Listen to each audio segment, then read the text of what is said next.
O mau whawhetai ke he tu i o langi, kono i ngā koe tāpua ki o mo ui o kulawe ai o tutonga. Tapu mana a whio, kai pehe ke whare o hau.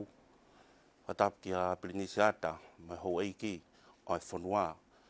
Ugai mau whakatapu ki he hatu i lotu o whanuani, kai pehe ke kau taki lotu Hono ko Ptoa, kai o maa a haa lotu. Mau whakapapalahi ki he whare matapure kai pehe ke kau taki whanua, kai o maa ai kakai o whanuani, i tongani kai pehe ki murunina, o kumau mea mai ki he polokalama makehe, o Paati, temokalati o tumotuanga o wha, aia o kumau i heni ai pa mo sea o Paati, kai pehe ki he kau me mipa, lolotonga mo whaou o Paati, ke whakakakato atu, ai polokalama ko ni ka koe kamataanga, o ngai polokalama e hoko atu i he kahau. O ku mau ai Ilolahia, ko Hono uhinga ke tau ilongaki, ai kakai o whanua mo kau pou i he polokalama ko ni, ke maulawa o whakakakato atu, hani ihi o isi umahu inga, ki he anga hono whakalele o Paati, kai pehe ki he tūkunga lolotonga, pa mo ngahi isiu ke whakakakato i he kauna whoki. Pa ko whiawhia ai ke whakawhailoaki atu, ai sea o Paati, Semisi Sika, ke nehanga o whakahoko atu, mo whakawhailoaki atu, ai kau me mipa o maulawa mai i he houa ko ni. He sea, wow. Toma kore ke whamaramaru he ngahi tala whakatapu, kai atake motoan ki whahoko atu e whatongia ko ia ku kouna aki, ai motoan ki he programa ko ia. O e whiawhini ko whamalo apito ko hui ko e whainga maari e makehe ko ia ku mau hen, pa mo e kau Kanititeiti ko ni ko kau tangata mo kau whiwhine loto toa. O kunao pore ke whahau whatongia mai ka kai whanua. Pea ko e hange ko e whatongia ko ia na e whakawhailoa ki ke moto ani. Te whakahoko atu ai ngā ue ki he whama opo pa mo ngahi whekumi ki he ngahi hingoa o tau amanaki o kunau mau ai whalalaka kato o kakai o i whanua me takitaha wahenga takitaha o kunau whafofungai pea hange pe koe o kumau lawe e ngahi whatahaanga o kua maulere atu ki he ngahi wahenga pe mo ngahi tālanga tau wahewahe ai i he mitia pe mo ngahi whamatala keke o tau whanongo ai i he whanua ko e ni ihene o kumau tolu o kumau pore whatongia e mau whafufunga e ngai wahenga takitaha ma e Paati, temokalati o tumotonga o wha. I hiranga pe koe e pekia ai helo mo taki o li liu wha politikare Samola Kris POHIVA. Na ia lewa ai tūkunga na tau whanonga mai ai. Ne more atu e ngahi whafufunga ni pia toi mai ai kau whafofonga ni. Pero ki mautoro ni o ki mau whafofonga e atu. Ai toenga koe o ki mautoro ne tau tuiaki mai ai ngahi whilaulau, pe mo ngahi whanonga ki he ririu whapolitikare o tau whanua. O ki mau iheni ai konga he whiawhini ki whafofonga e tak mautoro, pe mo ni i, o ni i, kua mau whai whainga atu, i he tau whekumi, ki a ngai whetongi o ki nang tolu, ne nao mawahe atu, pia mi he tau whamiri patoa. Pea koe te u whakahoko atu ai ngahi hingoa koe kua maa popo i he taini mi, koe whatongia whaingataa eni, pia mo e whatongia mawhatuki-tuki. Neo e tau whia mau ke whakawawe e tau ngāwe, na tau whaamoange, na e maa opo eni, pia mau kei taimi atu. Ka koe kehe, ai ngahi natula, pia mo e anga e whakaukau ai kakai, pia mo e tuunga e nofo, na ia e ngahi wahenga na e whaingofua, na ia e ngahi wahenga na e whaingata, pia ia e ngahi wahenga oku kei whihipe o au mai ki ahoni. Ko le leitaha ene mau whenga, mo i mau whakaamu. Taonga mai, ko hame aeni ke whaiak pe e maulau, pia whaiak pe e whakaukau, pe ko whakaukau pe ani i.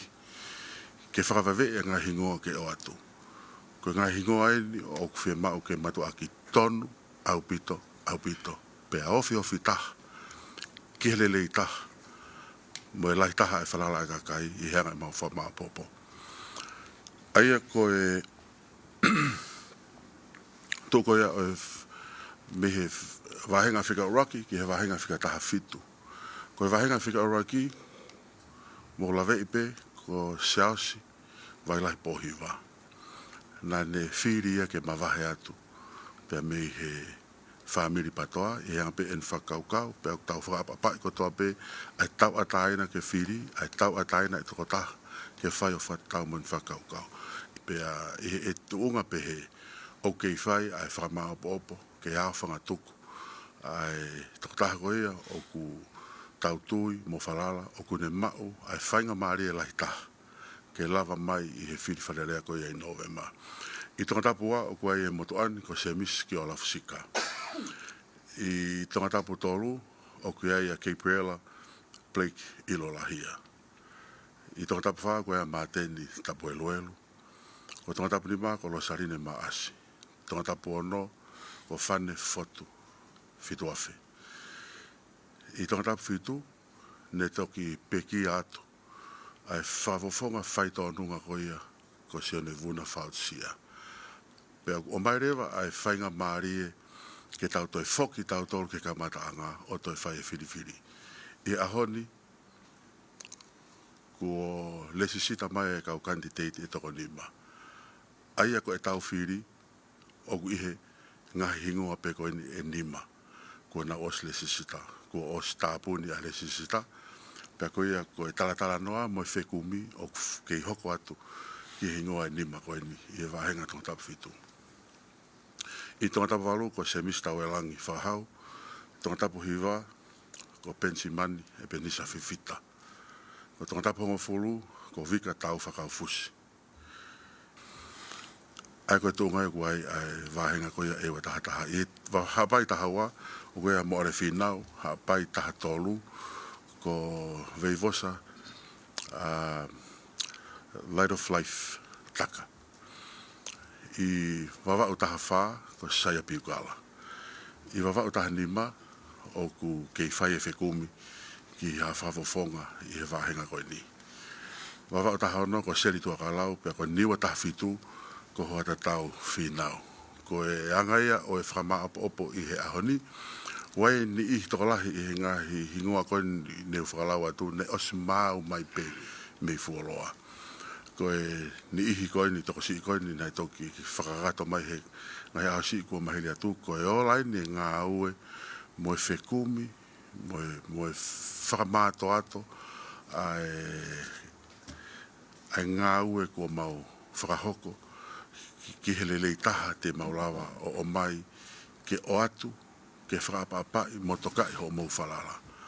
O mau whaamu, ko ngā hingoa koe ni ku mau tuku atu, ko ni ihia o ku iai ho mau whalala, pia ku mau whakawhi atu, ke tuku mai ha mau whainga maari. O me ho mau poupou ke ngahi hingoa koe ni, pia ko ngahi wahenga koe o te kei ke mahino, aia ko tonga tapu uraki, tonga tapu fitu, ewa taha, wawau taha nima, o ku mau amanaki pe, te tau ngāwe whakataha, mo tau lotua, ke whaitoko nia e tau whekumi, ki halelei ma e whonua mo tongan kotoa. Malo abito. Malo abito e sea e whakamala mai ko ia. Ho e ki makai ngā koe tūku ngā lolotonga e oku ai ai kaume mipa ho mau Paati te mokalati o tumotua ngā wha. Oku maulawe i pēna e lahi ho haa mai ke whakamahino te tūku ngā totonu. Ko e ne anga e ne tū e taimini, pa ku mau kore whakamare atu e ne tū ai. Ko hono hui ngā pē, o ku mau whakapapau i atu o ku kai ke whiri noa ia hani ihi. Ko e whainga whamāto ato o ku tau kakapa ki ai ho mau Paati ke whakapapau i te tau whakotuu ha pure anga. Aia e tufa tāu ai a ngai whainga maari o mo ui. Ko ia e ne pehe i he momeniti koni, o ko loto ke whakawhi i a kaume mipa ko nau mea mai ke polokalama ko ni ke mo mea ta tonu mai ki ai e hou eiki mo e kakai o whanua.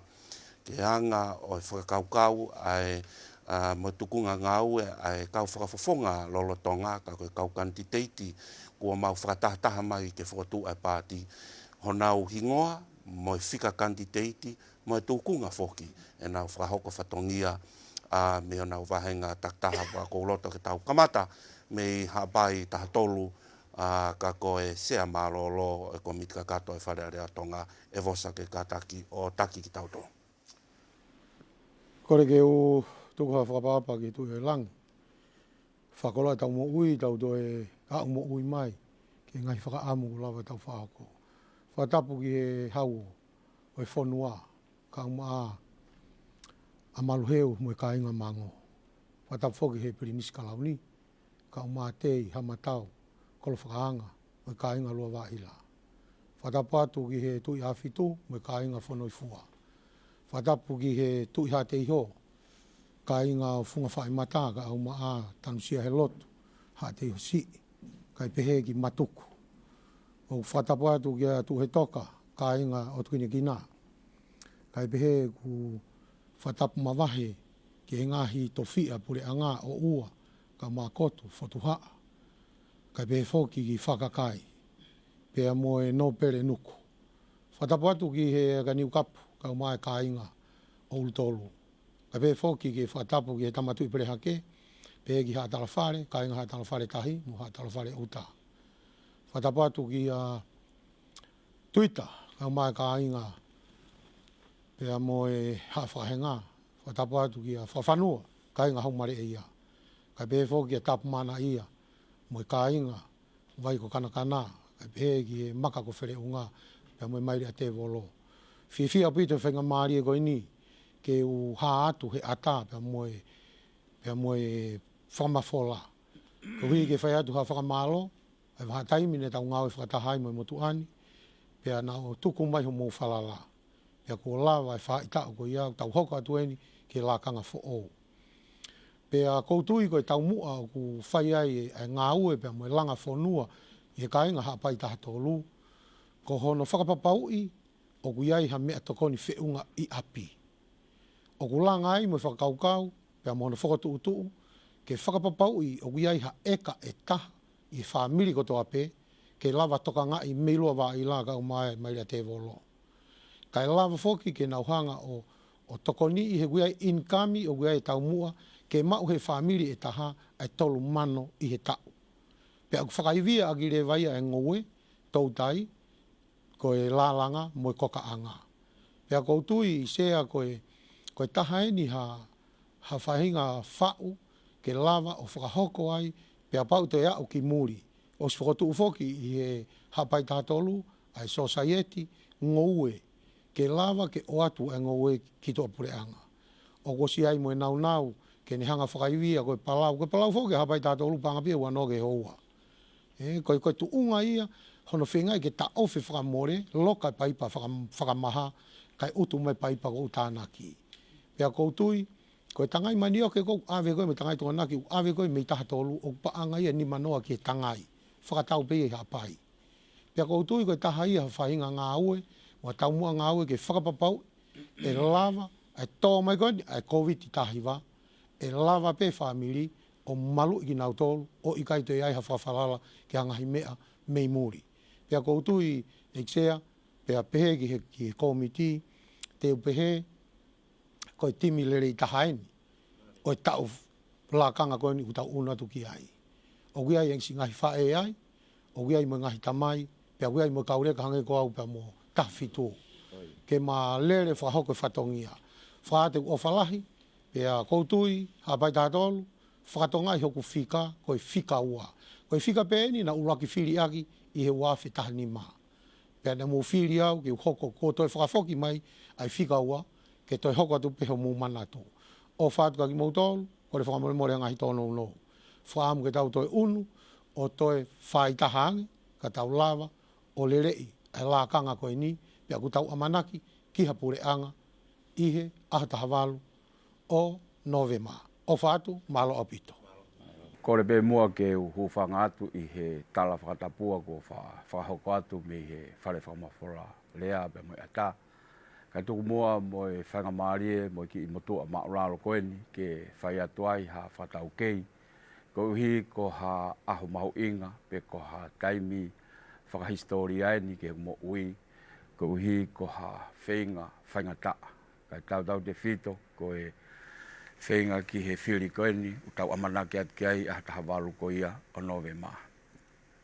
Ko uhi ko e whatongia ko ia ko pore ko ki ai, o ko whamamafa a e ko te whito, peko te whito I whatongia ko ia o ko amanake atu ki ai, ki he wāhenga koeni o e ongo niwa toptapu, a mafoki a niwa fo'ou, o ko whenga ke u whakamau pe a whenga ke u ngā ue mahino ake, mototonu ake ai whamiri. He kou tui ta toi vei ua, ko whakawaile lei tahaia te tau lava o whakahoko, mo fotu tuu I he mo ui koe ni koe whamiri. He koe hae whai ako le lei taha ko ia I he mo ui koe ni, pe koe fuafua whai ako uraki ki api koe tamai pe moe whae. Pe toki hoko atu rewa ki nau tolu ko nau alu atu he malae ako, koe toko nia ki he tau whanau. Ka koe whakawale lei taha ia, I he ku tau mua mo I visone koe whamiri. I he taimi ko ia te whakama opo ai e whamiri ko toa pe o ngoniwa o tau te whito ki tonga tapuni ko toa ko tui lahi mo e ku whamo oni taitoi ve ua ki ai mo hani ihi toko lahi u mo mea mai he televisone pe mo retio koe paua, pe koe mālohi ia te tau lava fotu uai hawhanua. Ka pahi kai ke tau lava whakama opo ho tau ngai whamiri, e whaingataa au pito ki a te au ke u lava o whai hanga aue I hanga aue anga. O a upe ia ki he ngahi whai anga lotu, o a upe ia ki he whanua, o a upe ia ki he pure anga. O koutui koe vei ua, mo longo alahi taha I he whanua, pe koe mamani koe ni, o kutupu pe ia mei api. Pakapau he kai ke ulawa whakama opo a hau whamiri, mo hau whatongia koe tamai, he kai ke utoi lava e au o whaiha mea. He koe taimi koe te ulawa I o whai ngahi mea koe ni, o ku hangarewa he tui e langi, o whakamahino mai ka te ki tau tolu, ko ho tau whatongia o ki tau tolu koe ia koe tamai, he kai ke toi aha taimia e tukuangi ai ki tau tolu me whatongia koe ia. E tok tukuangi be ki tau tolu me whatongia koe ia, I he taimi koe te tau aluai ki e tawhaki veli koe ia taha. Ka koe whatongia o tau ui, mo pore ki ai e aho ni, e iai e aho ia e tukuangia ki tau tolu ia. Ka koe whatongia koe ia o ki tau tolu ki ho tau ngai whamiri, o kou tui ta toi vei ua, koe whakawaile rei taha ia ki a whanua mo hapure anga. Koe iai e kāinga, hou ei ki ma kāinga e ongo niwa, mo oslave I pe ko whai lere atu ki toke lau mama. Ki nia top tapu, au ki he piwa tawhahi, o whoki mai eni ke u whrau atu hoko ate wholau ki he whunga wailahi, ke hoko atu ki ai tala noa. O hange koe ngahi mea ko lawe kai ki mua, I he pō tala noa mo ngahi whakataha anga au whai. O kou palau mesi atu ka ki mōtolu, hei kai te palau mesi atu ha mea ka ki mōtolu ke whai. He koe ku tui ia. He koe palo pare mai ia, o hongo motu koe ni. Hoatatau. Ko mau palo pare maa koe palo mesi. Ka moe loi tapu mo ki mōtonu. O mou mea mai I whamawhora rea koe ni. He kai peto e osi ho mau palo pare maa. Ka koe ku pore ia. Iyo. Koe palo pare maa koe ia o ki mōtonu. Ko no vete anga koe Fili koe ia I novema. O hange koe tau wholofola o ea ni awhio o kou alu takai holo pia mo ia. Ke mou Fili whapotopoto. Pia mou Fili hakakai o nau ofa ia ki tau tolu. Ka tau te whito ka ki nau tolu o masive siva ange. Ko iai e kau whafofonga o kou o atu e ofa lahi ka ki mou tolu mo whainga maari o kou mau I he whiawhini ofa lahi atu. Māloa pita. Whiwhia pito I whainga maari o kumau ke lawa ke u whakahoko atu ai a whatongia pe a kou korea whakamato atu e tokone lau maari eiki ki he rea te lawa ke u whai. Ko kuhingoa, ko Vika tau Faka'Ofisiale, ko Fika tolu au I tonga tapu hongo fulu. A te whakapa ki he tangata ek pale mia, ka maa, aku hoa ka unga Kanititeiti, ki a ka peri lanu mata. O ko mawa o whalahi kia teki ki moua. A te o whalahi ki e tamare, pe mo kainga o ni Ptoa, pe he ki a wha, koronga, manuka, nautoka,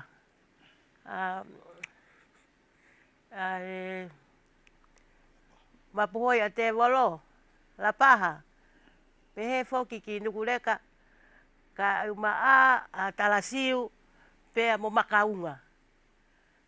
O ko fie ki fine motu ako e ni. Pe ako haka he langu o tau, ke tau ngā ue whakataha.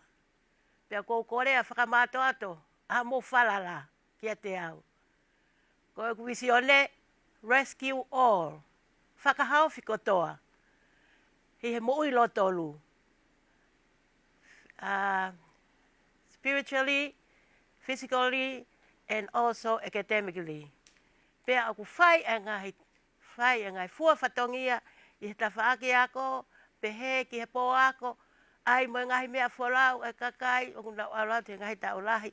O tokoni mai ki he tau mea whakaekonomika, ko lai tahai ngai paanga ko o mai me muri, i ngai whamiri ko ia. Pe ako o whaat ka teki mou tolu. O ia pe, ai ki ilea mo ki whakahoha, tua e ki o whaatu. Alo. Tapu e awhio e o tua o tau lotonga. Tapu e ne awhio tupo ono. Ka maa e taini kuini.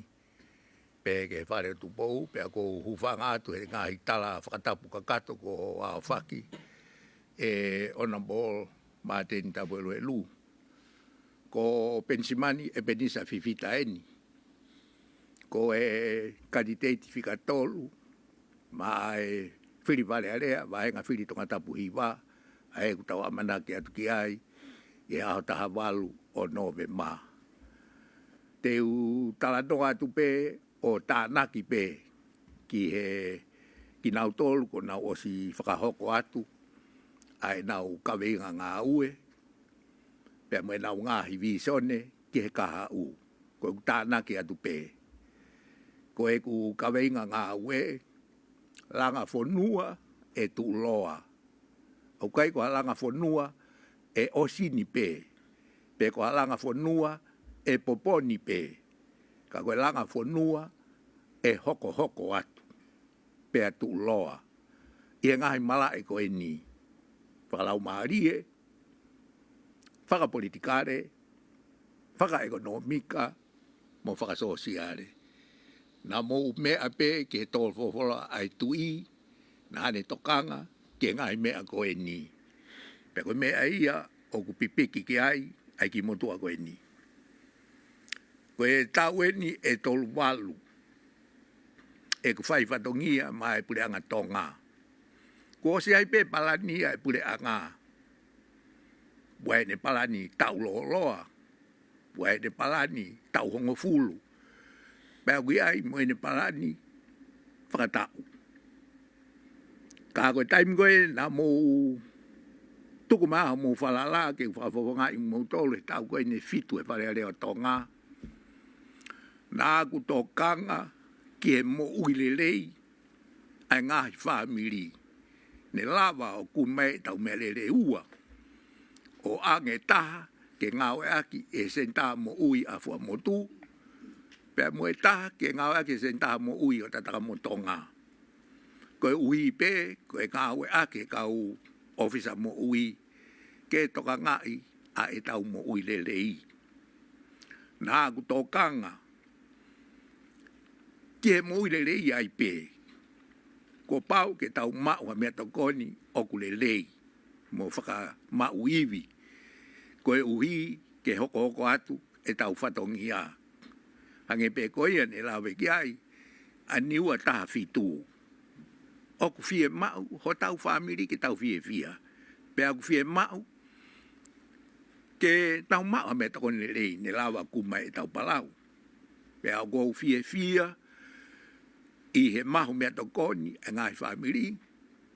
Ko sio e ngai vehala, me ngai maketi, ko nau whakamaketi atu, ai ngongo e koia. Pe aku toi hulu atu, ko nau utaki muri. toi maua se niti. Koe tau whakaekonomika ia. Lai tokanga e tui.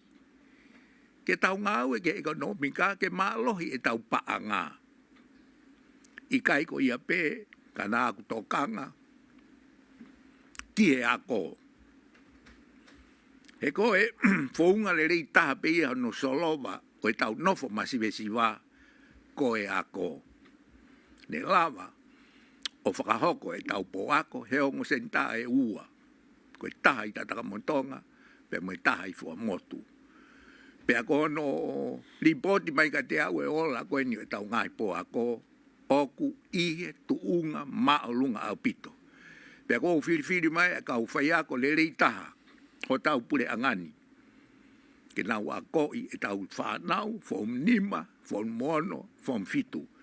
Ko ia ko mo tolu te ke ave o mo whanau, mana tui mau pe. Kua pau ke tau fou, he mo ui whi lau lau, mo ui o kalu se whai, pe tau toki mau hale rei.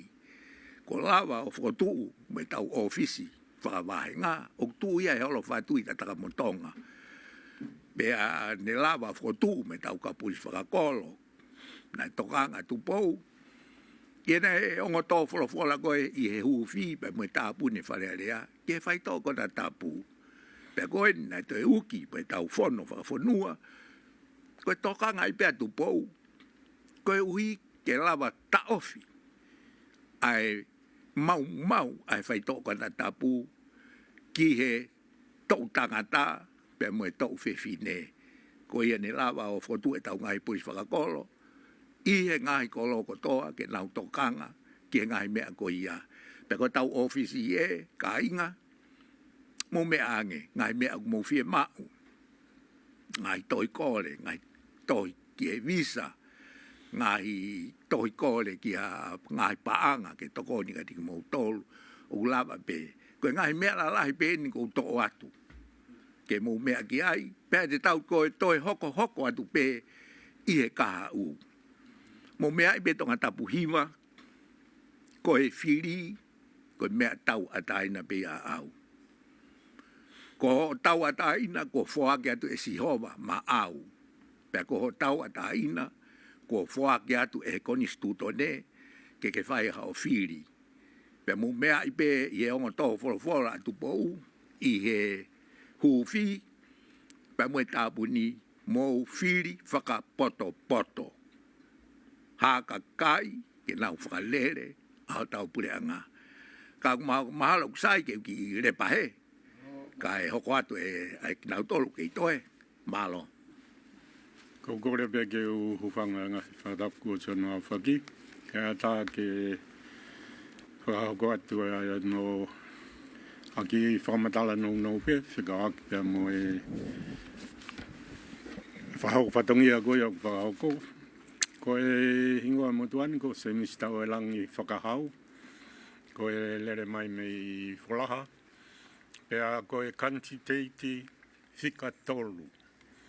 Ai motuani i he wāhenga tonga Tapueluelu. Pea ko e te watu koe ni he whiri koe ni i he hoko i November, ko e tauni, ua noa uataha. Ko e lere mai ia, e tau whakahoko, whatongia whakataha pe mo tolu, e kāinga koia o no pe luani me malapo, e kāinga lot maafu, vai ni, e kāinga koia me kune, me i long term, ka pe whoki ki kāinga o lufe mutupole vai whola, e pe ki a matawha, nue tolu, e whoki ki a tupo malohi veitonga.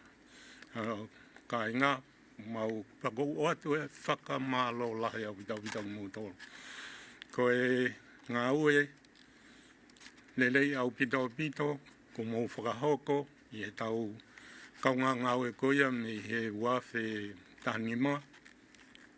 O lere mai au mai ki a honi.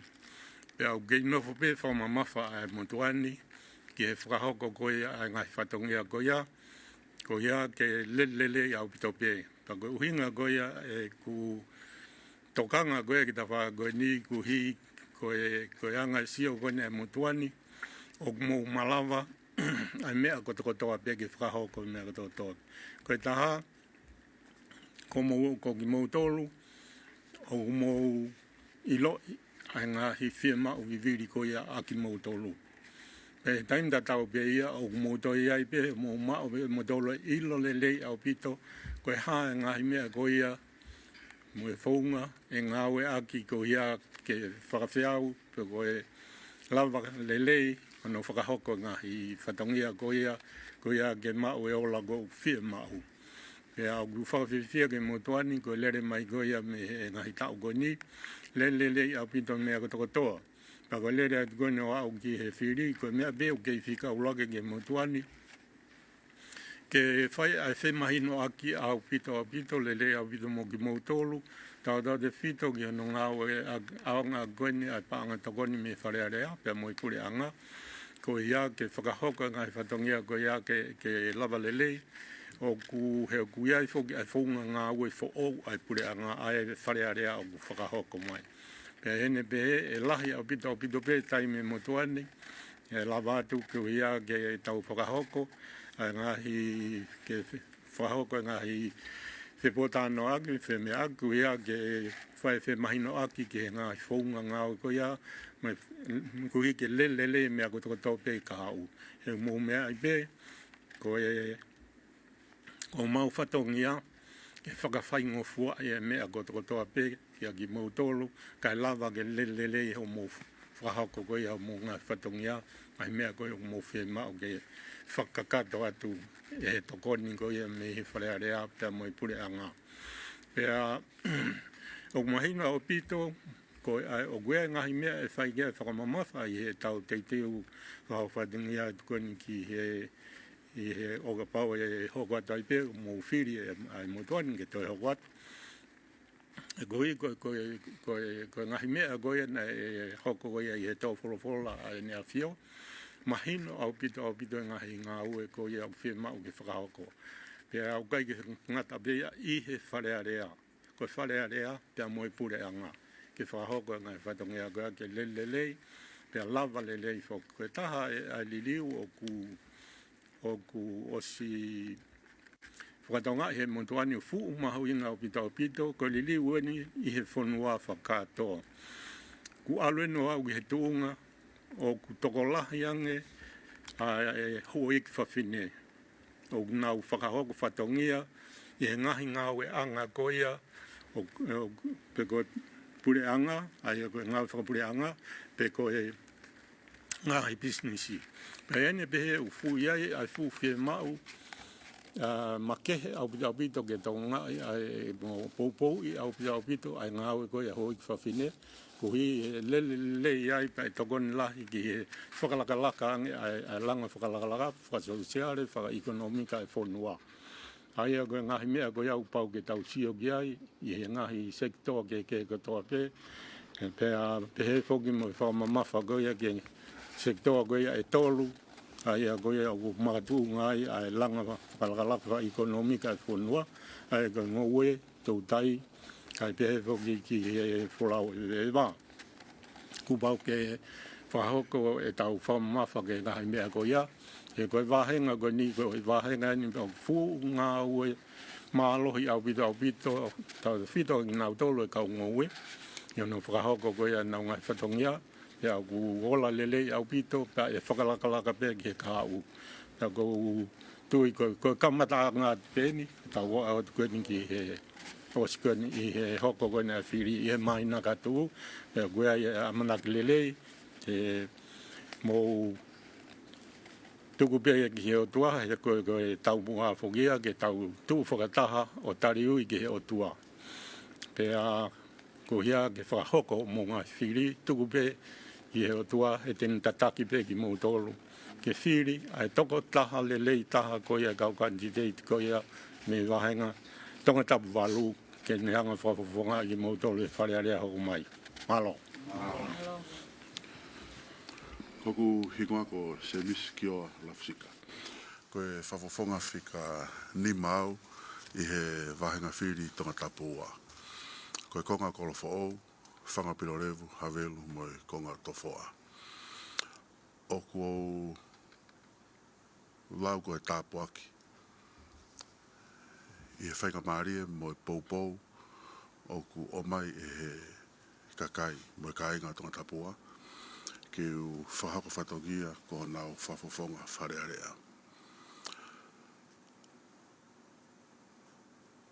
O ko lau koe monu ia, moi tāpuaki make heni, ki u ngāue mo hakakai, o ku nau mahino. Pea mau moi mama. I he taimi nā ku whahako whatongi ai i he pureanga, koe ek-minister ki he ngahi ngā Ilolahia pa moi tak mamata. Moi mawhai nā aku mau, koe me mipa o kabineti. Nā te kia ngā taha ke whakatafi maha monu ia, ki tonga Tapua. Pe ko havelu. Pe nā te kia ngā taha ke tuki mai hataha i tonga Tapua, koe hanu. Koe talu e mau whiri koe ke hoko e whafofonga wharearea, o te iei ke whakatafi maha manu ia. O ko lau kau aki ki mōtolu, i e ngai whitu mo ngai whakataanga o ko kau atu ki ei. E ku tala noa fia mo e ku lau kau aki, ai tuunga, mahino, mo e mama o ku mau mau. E taimo tau poretaki ai ki hono tatake whonua, ko pau ke mua mau pe, ai whia mau viviri. Na e tuku ho mo whia mau, ka tau tokanga i kina, ai ngai whitu o ku viviri. Ki uta, pea momoto. Ko e lau kau ma ke hea mo e whia o kou mau. Ko e mahino na aku mau, na e tatau pe mo e mahino na mo mau. Le leiho tau hala, ne ngok whia mau ke mono ai ngai whitu. Ka tuu i he tuunga o ku whawhia maarie o whakatatau mo e ngai whitu o ku whia mau. Le lei e tau vai, le lei e tau uhila, le lei mo e mea kotoa. O ku ikai ke mou hohori, ke mou siokita. Ka mou mahinoi, ai ni ihi, o ku nauri e kina. Mo whia mau ai tokoni. Ai whanua, mo tau iwi, i he whanua masiwa koini. Pa koe e hene behe ko atu ai whamalo. I he taimina tau o ko atu, a e ku whakaafe. Tuk mai ho mou wharala, ke hoko atu.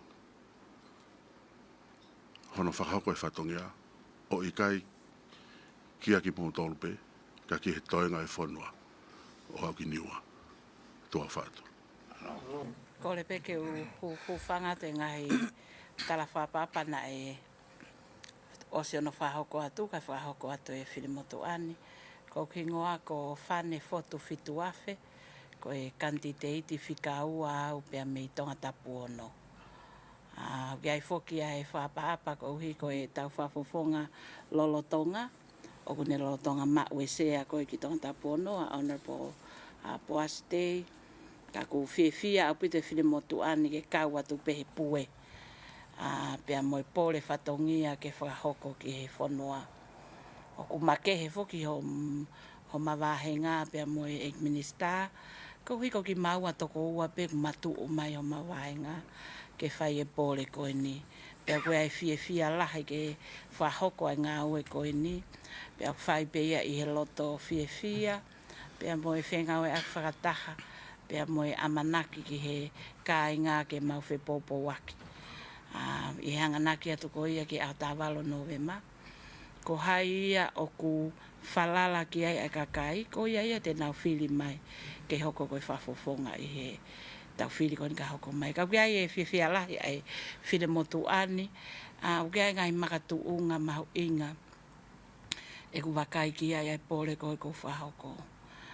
Nai lawe atu ki mua, ai ngahi whahoha ki mua, ai mātu aki mahu inga ko ia ke wahe tāu a e tau ngahi koloa, pia moe ngahi monu ia o mai ke whanua. Koe taha ia ho tau ngahi whatongia e tau poletaki, ke tau hoko kua taki a whanua, ko pau ke tau sio ma upe ke ngahi mea o lelei whakalukufua ke whanua. Hei kai te tau sio, ko uhi ko a lelei pe ani i, pe oange ngai whainga maari e ke ani i, kai si aki hani I. Hangai ko mea na e whalawe ki ai sea. Matu aki mahu inga e tau sio whakaluku fua, ko hae ngai whi mau viwili, pia ngahi mea mahu inga taha, pia ko ngahi mea ia e kamata mea ai e tau langa whonua. Ko tui koe mea mahu inga ia, o kua whakau atu ki ai I e tau hoko, koe kau whafufonga, mo e pole taki koe ke taki whonua. Koe mea mahu inga e taha na aku mau me he tō wholofola tāpuni o tō whare alea koe ni nā tau toksi tu a mea ai. Koe wholofola mai a ene a whio e matu aku mahu inga, ke iai hakau whafufonga whare alea mo kau taki, te nā o mai o ngā ue whakapoto aki, ai paanga tu hau ai whonua. Aia o tau sio whakaluku fua ke ngai whie mau koe ho tau whonua, pe aku totonu ke tipeni ai ngai whakamole, pe mohono wahe tau kola. Taha ngai mea mau inga, na ne wholofola aki pe aku ne tautou wholofola aki, I e hufi o whare alea e mau inga, o e a ko pe mo e mo ulelei. Kia te au koe mea mahu inga ia o totonu ke investi ai, lahi taha e tau paanga, ai mahu inga koe ke tau invest he ako. O mahu inga pe ai tanu hala, o mahu inga tan ke vai, o mahu inga ngai mea kotokotoa pe o whakahoko. Ka aku totonu ke mahu inga taha pe ai mea koe o mahu inga. Koe a koi ai hako tupu e whonua, a koi e kakai e whonua ke nau mau, hangai ilo ma tau kei, he koe ngai mea koe ia e tolonga ia, tolonga o ta engata. I he ngai family, mei he e nau tutupu ake ke iki, o alua I pe ke nau matu otu. Pea mahu inga ko ia ke whai hasio, ke mo uilelei, a tau whonua ko hika teu ko ia ke COVID-19. Aia koe ngahi ngaue langa whakalaka, ko toa pe te tau whahoko, e mahu inga au pito, tau hoko koe kau take whonua ke whahoko ia I e whonga tau, pea tau whahoko ia I e whonga oku vai tau. Koe ngahi mea mahu inga ia ko whaamu, ka ia taimi te hoko ai ko whafofonga I whare alea, ko pau ke whakahoko ngai ngaue ko ia o whakatatau mo whie mau viwili whakaluku fua e whonua. O ikai ki hoku wahe ngā pe ko tonga tapu ono pe ko tonga tapu ua, pe ko tonga tapu ngofulu, whakahoko ia ki tongani ko toa o au atu ke ngai motu e tahi wa wau, hapai, pea moniua. Ko tui ko ngai mea mahu inga ia o whie mau ke whahoko ai e taulanga whonua ka te unga tahe, ka e hoko atu ka te ngau tolu koko mai. Mahalo. Mahalo. Ko whatulou atu kau hufanga atu he tala whakatapu ko awhaki. Ata ki he whinemotu ani ke u kau atu I he polokalama e fiaf koeni.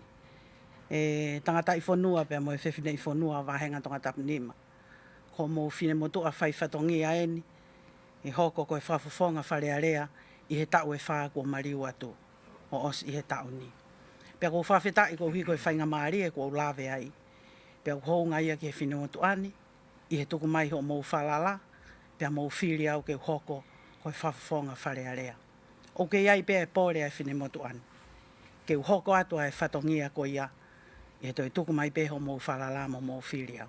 Ko e Kanititeiti whikatolu au, I he whiri whare area ko ia I Novema. Whapapalahi ki ho kau ngā Kanititeiti, pea mei wahenga tonga tapu nima. Ka ko e pōre ia e whinemotu ani.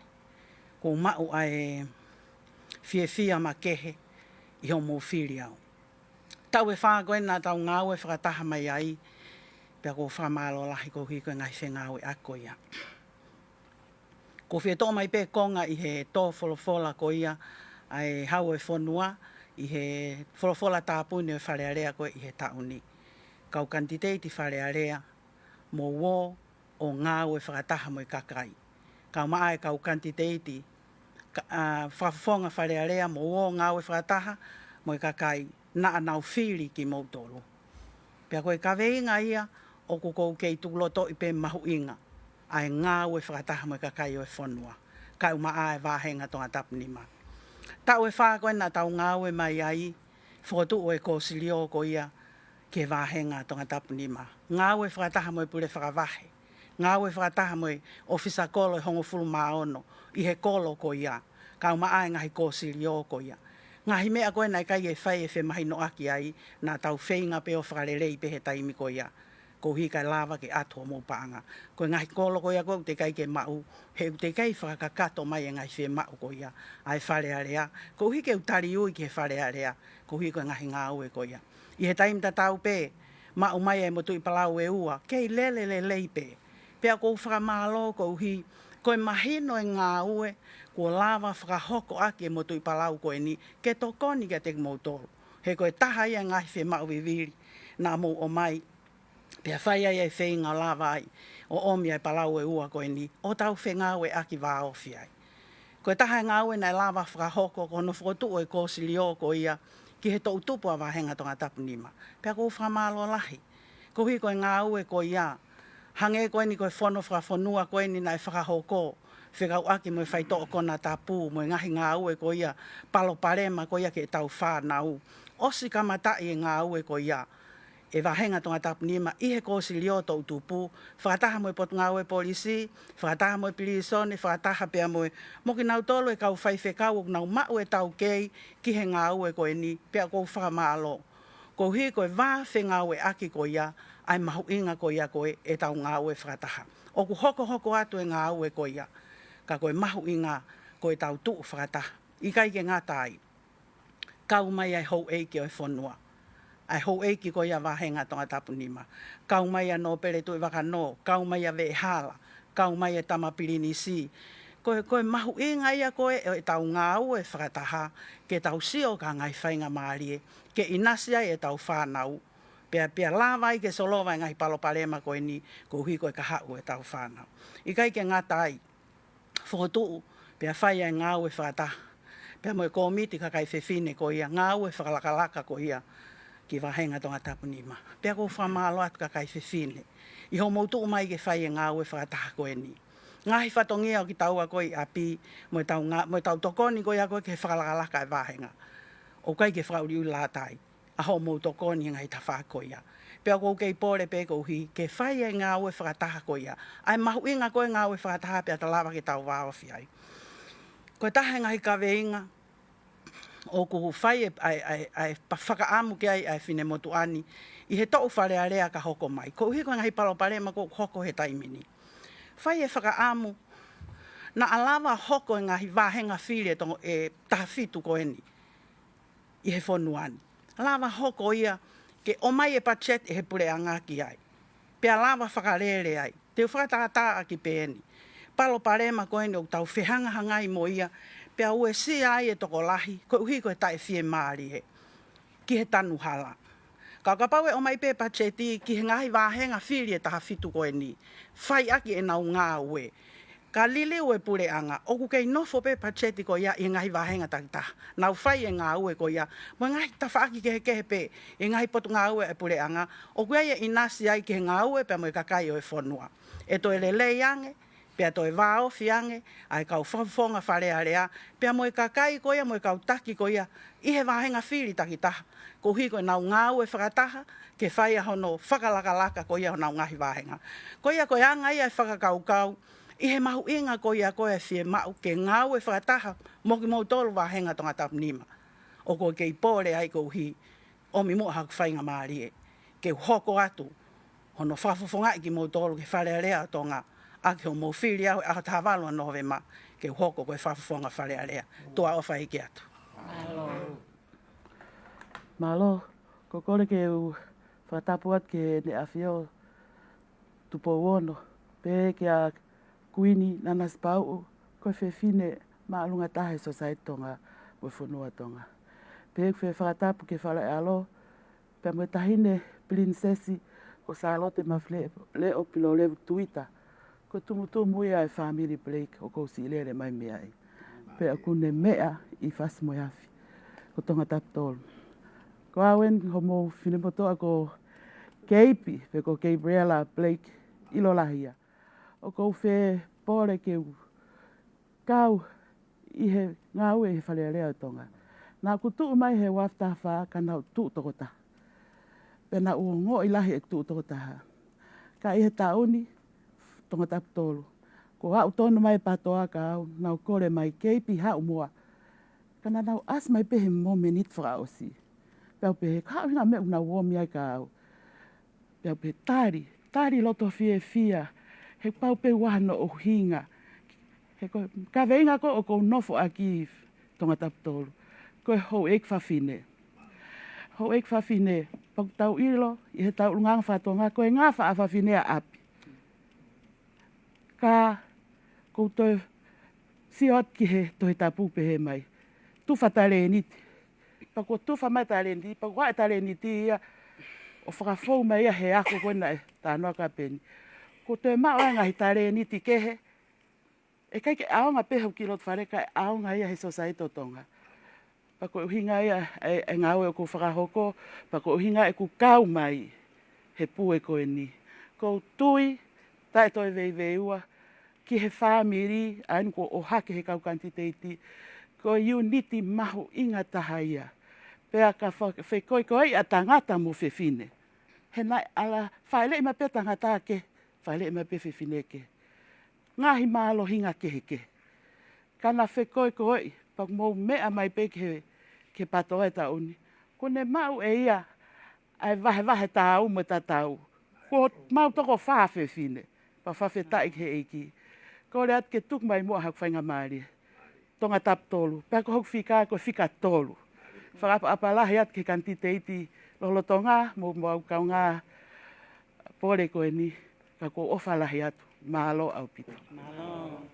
Teu whakamarumaru atu i he talamaru o whanua, ka pehe ke tala whakapapa ko kamata ke polokalama kone a Paati, te mokalate o tu motua ngā whaka, a tā mua ke motuani, a Mateni Tapueluelu, Kanititeiti whika tolu, me tonga tapu wha ke whakakakato atu, ai ui o kwhai e kau Kanititeiti o Paati ke whanua. Ko whakatapu atu ki a no pere whakawhanua, ka o maa kula, ka pehe ke kama, mai whare matapure, whakapapalahi ke tangatai, mo e whewhinei whanua tonga tapu wha.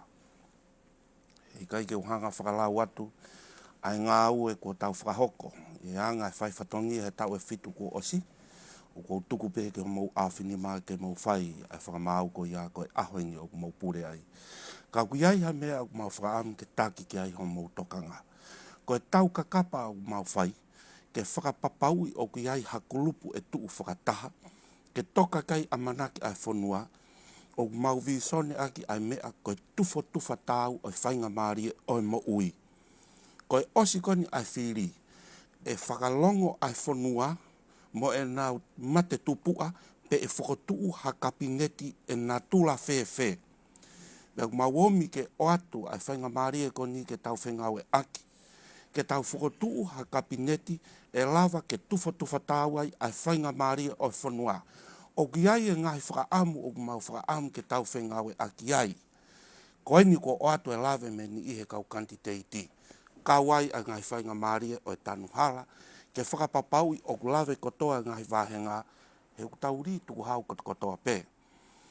O mau whakaamu ke tokoni e sektoa o e ako, ke hiki a tokoni a pure anga me paanga fitu ngeau ke fo i ulu i e siasi, ke paanga taafe, kai pot tatau hono teke i e sektoa o e ako. O mau whakaamu ke whakamato ato hono toka ngai a sektoa ke mo ui, kono inga ko tau toka teu ki COVID.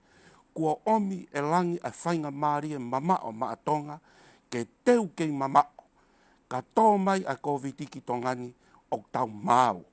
O kui kai ke mau o ngoi o pehe, peang mau whakaamu ke ave a e tau paanga, me tau resources, ki he whei tuu o kumatu aki viviri, kawai ai mo ui.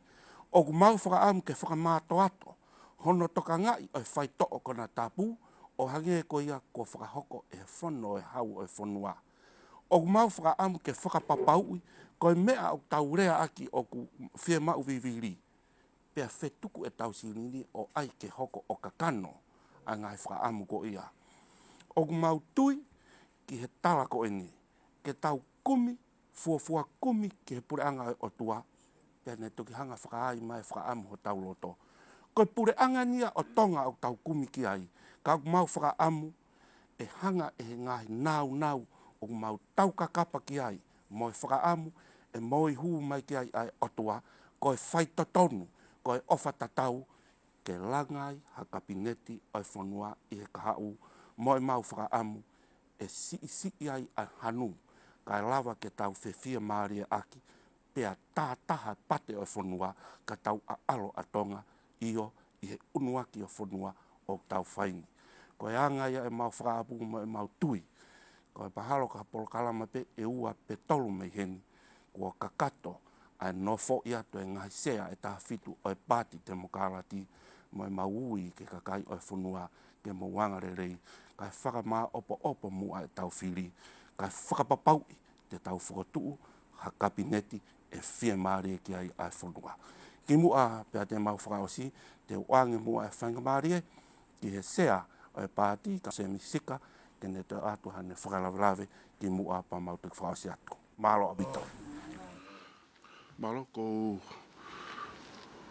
whamalo ko hui koe toi whenga maare koe nuku o mai e he tō taha whakatau kei o programa ke u toi whaka maa opa te toi ngā taimi koe o tau programa he whiawhini koe whiawhi ma ke he eni ko tau asitokolahi mai ki he kakai o whakako kia e tu unga koe o kuai e tau whiriwhiri koe a mai whakamaa opa o ngā hingoa ka koe i mis ma ke he eni o mō wakai mai peki ai ka inga koe ngahi whae ni e wha.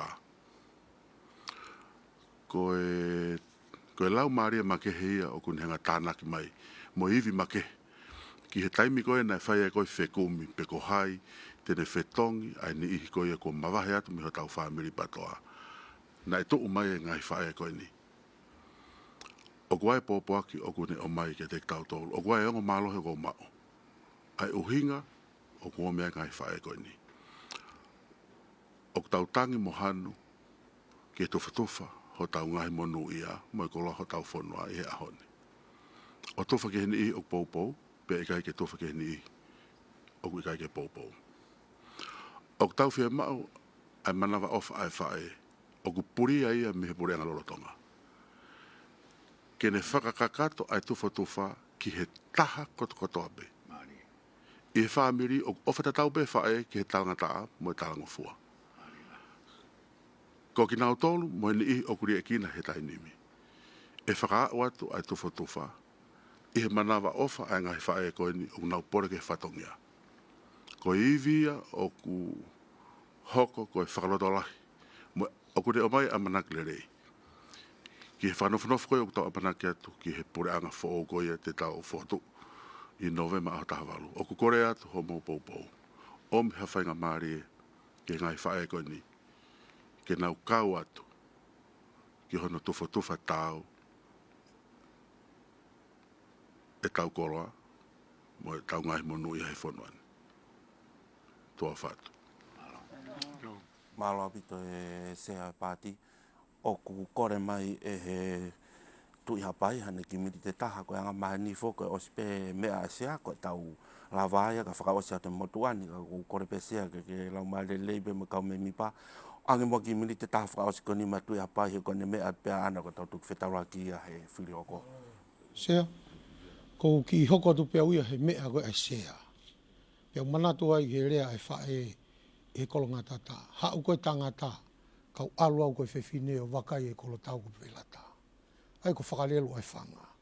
Pea kou tui, koe ngahi whae kotoa koe ni, koe ngahi whae hapai kotoa. Ai koe rea aini e tō whewhine ko tere kihi. Pea kou tui koe historia ia, pea kou ofatu ke kainga kotoa pei tongani. Mō whoki o lotu, ke mō mau e ongo ko kou tonu. O e ongo ha koloa, o e ongo ha whakaofa, o e ongo ha tufa. Ka e ongo, a e nai sio ai, ai paralofita ke ki tamasi ko te vita. O whatu, malo abito. Malo apito e hau iku me ka inga ko e lawa ia e fufua polokalama e Paati te mokala te o motuanga wha. Mo e anga e mau whakaamu, na e hoko e polokalama ni ko e whanonga, pe tene whakatoka maari ha ngahi whiwhiri, mo e ngahi whie mau ai kakai, ai au mau tari ui ki ai i he polokalama na mau whakahoko atu, o ku mau ui ki he kakai o tonga, ke maulau maari e le lei. O mua na tuange ke whakatau e tau whiri, aki ai maa mo e pata e ha tau pe taha. Ko e tau koloa whakawhanua ko e patseti o kutufa whakatau ia, pe a ku tau e whaa a te mi. O ku maui ka tiki mau tolu ke tau tuu whakataha, ke whakapapaui o ku tufa maupe o tau, ai whainga maari o e mo ui, o whakatafe mai e patseti, o whakatafe mai e ngahi lakanga, o whakatafe mai he wāhenga e pure anga. Aia o ku mau whakaamu ke whakakaukaua, kua ose tau e nima, pia te tonu ke whakahoko, whakarerei wāhenga, koe holo e mahu inga e tau paanga. Koe konga peia ngahi isi o mau tau kakapa, ke whakahoko a ngā ue ki ai i he tēmi ka hoko mai, ka koe ahoeni o ku mau puke ai ai mawhai i o mau awhinima e ka kai o tonga. Whatawange na e tōlelei atu, ai ui na e whai e he Paati, te mokalate o te motua ngā wha, ai na mau heni ai pe mo sea, o Semisi Sika, ka pehe ke tonga kau me nipa tokonga fulu, na e lava mai e houa koni. Malo au pito mau mea mai, ka mau mea au.